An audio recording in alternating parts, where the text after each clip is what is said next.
하나님 말씀 시편 73편 15절에서 28절 말씀입니다. 내가 만일 스스로 이르기를 내가 그들처럼 말하리라 하였더라면 나는 주의 아들들의 세대에 대하여 악행을 행하였으리이다.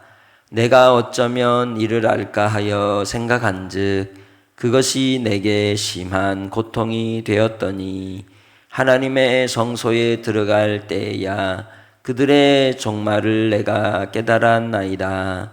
주께서 참으로 그들을 미끄러운 곳에 두시며 파멸에 던지시니 그들이 어찌하여 그리 갑자기 황폐되었는가. 놀랄 정도로 그들은 전멸하였나이다.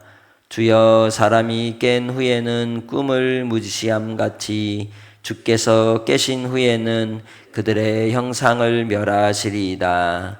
내 마음이 산란하며 내 양심이 찔렸나이다. 내가 이같이 우매 무지함으로 주 앞에 짐승이오나 내가 항상 주와 함께하니 주께서 내 오른손을 붙드셨나이다. 주의 교훈으로 나를 인도하시고 후에는 영광으로 나를 영접하시리니 하늘에서는 주 외에 누가 내게 있으리요. 땅에서는 주밖에 내가 사모할 히 없나이다. 내 육체와 마음은 쇠약하나 하나님은 내 마음의 반석이시오 영원한 분깃이시라.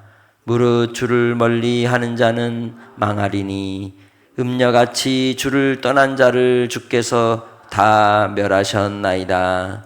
하나님께 가까이 함이 내게 복이라.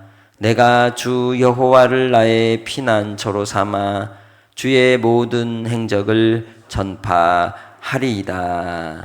아멘. 악인의 형통을 볼 때 의인들이 마음에 고통하고 또 정직한 자들이 괴로움에 시달릴 때가 있습니다. 이 세상은 그렇습니다. 왜냐하면 공중 권세 잡은 자에 의하여 우리의 시대가 죄인된 무리들이 모두 다 앞잡이가 되어 살아가기 때문이죠.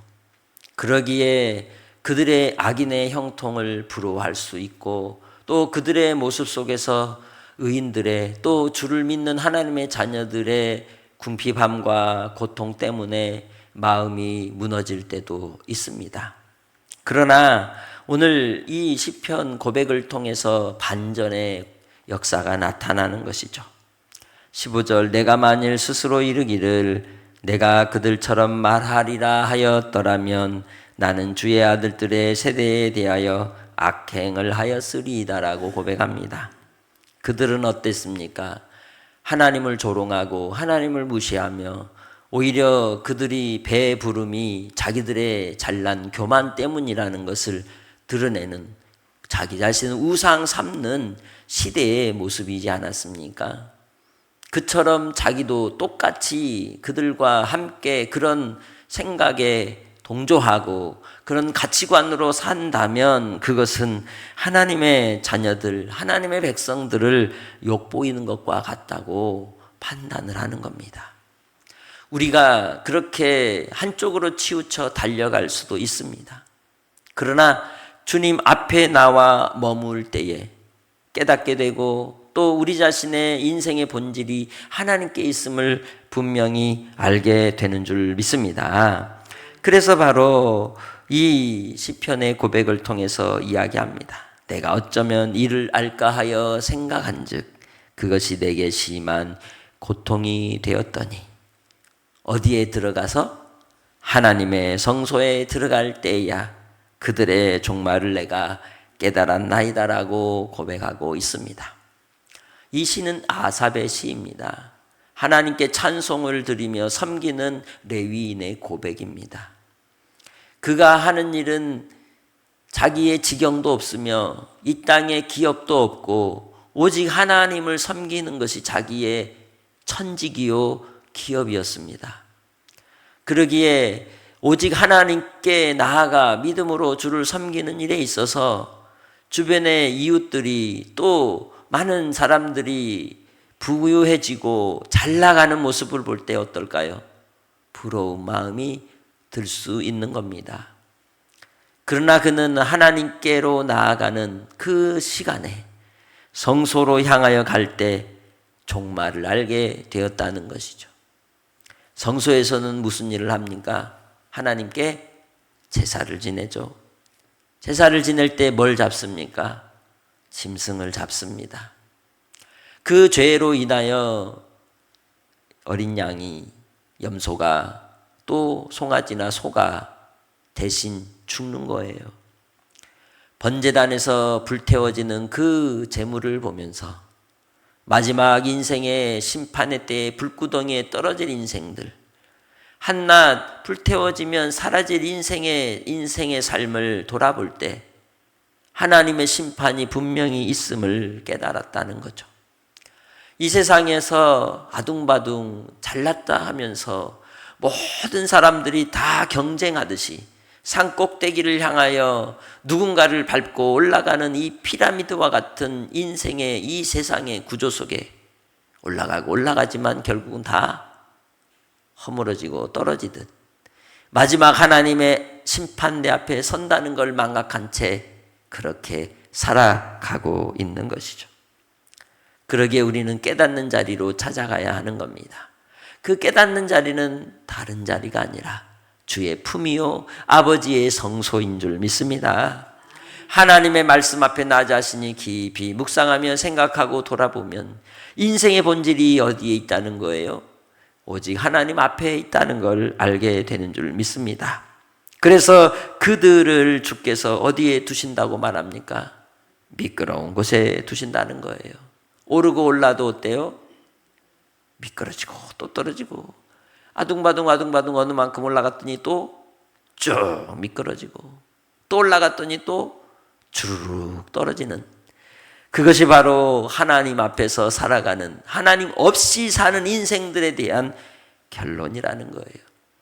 그래서 그렇게 자기가 올라갔다 떨어졌다 하는 걸 본질을 파악하지 못하고 판단하지 못하면 결국 하나님께서 마지막 파멸에 던지는 인생으로 끝나고 만다는 것입니다. 그러기에 우리는 하나님 앞에 무엇보다 서는 자가 되어야 할 줄로 믿습니다.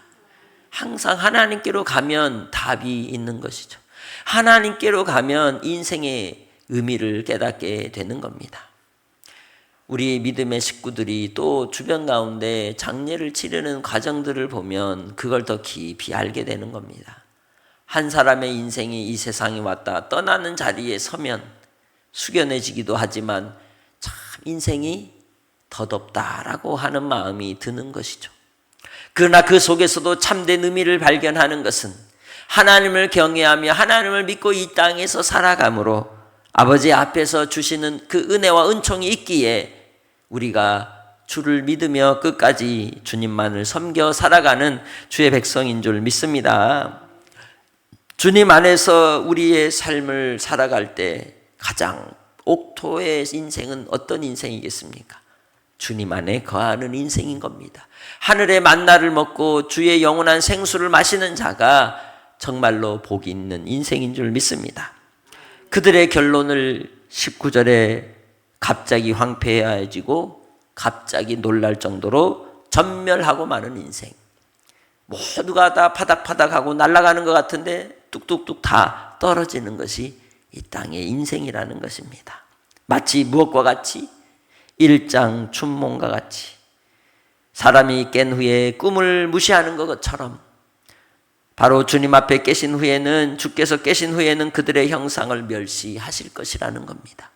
하나님은 참 살아계신 하나님, 참 주인이신 하나님, 구원의 주이신 하나님이시기에 우리는 주를 바라보게 되면 우리가 얼마나 어리석은 인생인지를 비로소 느끼게 되는 줄 믿습니다. 그래서 내 마음이 산란하며 내 양심이 찔렸나이다라고 고백하고 있는 것이죠. 우리의 마음이 어떤 자리에 있습니까? 우리의 중심이 어디에 있습니까? 산란하고 흔들리며 양심이 찔림을 받는 것은 주의 말씀의 거울 앞에 내 자신이 설 때인 것입니다. 그 말씀에 나를 비추어 보니 내가 참 어리석었구나. 그런 마음을, 그런 생각을, 그런 서운한 마음으로 하나님께 원망했던 것이 얼마나 어리석은 것인지를 깨달아 하나님, 내가 참 우매무지합니다 라고 주님 앞에 사람이 아니라 짐승 같다고 고백하고 있는 것이죠. 그렇지만 주님 안에서 주시는 믿는 자의 은혜는 무엇일까요? 무엇이 나를 지켜줄까요? 어떤 방법으로 하나님께서 나를 도와주시겠습니까? 주의 오른손으로 우리를 붙드시며 우리와 함께 하시는 것이 참된 보호요 보장인 줄 믿습니다. 그래서 바로 주님께서는 그 교훈으로 우리를 인도하시고 후에는 영광으로 나를 영접하여 하나님의 영화로우신 주의 영광의 기업에 들어가게 하시는 줄 믿습니다.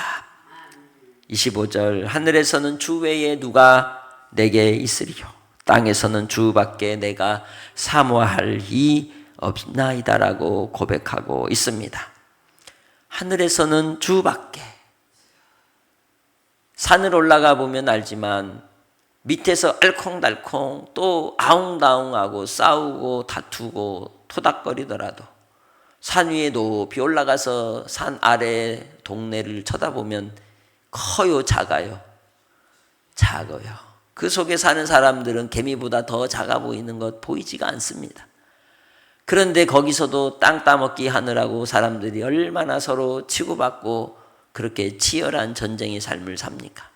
아무것도 아닌 그 인생 속에서 우리가 오직 하나님만이 참 신이시며 하나님만이 주인이심을 인정하고 오늘도 하루를 산다면 오직 주님만 사모하여 주시는 은혜 가운데 만족하며 승리하는 줄 믿습니다. 그래서 바로 이 시편의 고백을 통해 하나님 앞에 어리석은 인생임을 고백하고 하나님만이 내 마음의 반석이요 영원한 분기심을 깨닫게 된다는 겁니다. 그리하여 이제는 어떻게 하겠다는 겁니까? 분명하고 단호하게 담대하게 외치는 겁니다. 주를 멀리하는 자는 뭐한다? 망한다. 음녀같이 주를 떠난 자를 주께서 다 멸하신다. 그러니 이제는 주님 안에서 하나님을 가까이 하는 내가 복 있는 사람이다. 이제는 주 여호와를 나의 피난처 삼을 것이다. 나의 궁핍함도 나를 무너뜨릴 수 없다. 오직 하나님이 함께 하심으로 마지막에 승리의 은혜를 베풀어 주셔서 주의 행하신 일을 전파하며 선포하는 담대한 하나님의 백성으로 파레시아의 믿음으로 끝까지 살아가겠노라고 결단하는 고백을 드리는 겁니다. 아삽이 하나님 앞에서 그가 많은 사람들이 주를 섬기는 일을 멀리하고 자기의 배를 불리기 위해 채우기 위해 그렇게 마음을 쓰며 그렇게 달려갈 때 그가 부러워했던 그 마음이 주의 은혜로 녹아지고 하나님 아버지 앞에 결단하여 다시 주님의 은혜 은총 가운데 그 마음의 안정과 담대함을 갖게 된 것은 바로 하나님께서 참 주인이시고 하나님이 우리의 기업이 되신다는 겁니다. 궁극적으로 우리는 어디에 내 땅을, 어디에 내 집을 갖기 원합니까? 영원한 하나님의 나라가 아닙니까? 영원한 하나님의 나라를 향하여 오늘 이 시대를 살아갈 때에 세상의 요란함의 마음에 빼앗기지 아니하고 세상의 요란함 속에서 우리가 흔들리지 않으며 오직 끝까지 주님을 신뢰하여 하나님이 주시는 은혜와 은총 속에 오늘도 주님을 피난처로 삼으시기 바랍니다. 주님께 가까이 하는 복을 누리는 성도들이 다 되시기를 주의 이름으로 축복합니다. 하나님 아버지 감사합니다. 악인의 형통에 마음을 불효하였던 우리를 용서하시고 이제는 죄인의 길에 돌이켜 의의 길을 가게 하시고 진리 안에 서게 하시고 우리의 생명이 아버지 하나님 소유에 넉넉함에 있음이 아닌 줄 알고 주를 찬미하며 찬양하며 하나님께로 온전히 더욱 가까이 나아가 살아가는 백성들이 되게 하옵소서.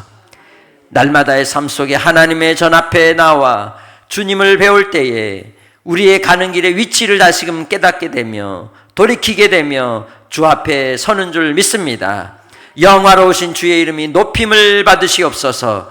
영광을 받으시옵소서. 감사 찬송을 이으며 예수님의 이름으로 기도합니다. 아멘.